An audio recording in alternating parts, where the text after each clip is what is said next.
एक लोक कथा के अनुसार पुराने समय में एक व्यापारी के पास बहुत धन संपत्ति और सभी तरह की सुख सुविधाएं थीं, लेकिन उसका मन हमेशा अशांत ही रहता था। हर समय वह तनाव में रहता था।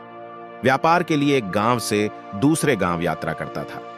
एक दिन यात्रा करते समय उसे एक आश्रम दिखाई दिया। वह आश्रम में गया।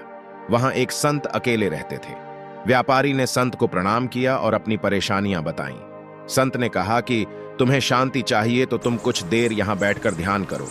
व्यक्ति ने ध्यान लगाने की कोशिश की, लेकिन वह ध्यान नहीं लगा पा रहा था। उसके मन में इधर उधर की बातें घूम रही थीं। बहुत कोशिश के बाद भी वह ध्यान नहीं लगा सका। तब उसने संत से कहा कि वह ध्यान नहीं लगा सकता। संत ने उससे कहा कि ठीक है, चलो मेरे साथ, कुछ देर आश्रम में घूमते हैं। व्यापारी संत के साथ चल दिया। आश्रम में वह एक पेड़ को हाथ लगा रहा था। तभी उसके हाथ में एक कांटा चुभ गया। कांटे की चुभन की वजह से उसे दर्द हो रहा था। संत तुरंत ही आश्रम से एक लेप लेकर आए और उन्होंने व्यक्ति के हाथ पर लगा दिया। संत ने व्यापारी से कहा कि जिस तरह कांटा चुभने से दर्द हो रहा है, ठीक उसी तरह तुम्हारे मन में भी क्रोध, अहंकार, ईर्ष्या, लालच जैसे कांटे चुभे हुए हैं।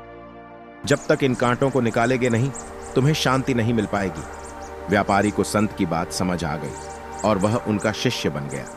इसके बाद उसने धीरे धीरे अपनी इन बुराइयों को दूर कर लिया। अपने धन का उपयोग उसने समाज कल्याण में करना शुरू कर दिया। कुछ ही दिनों में उसकी अशांति दूर हो गई।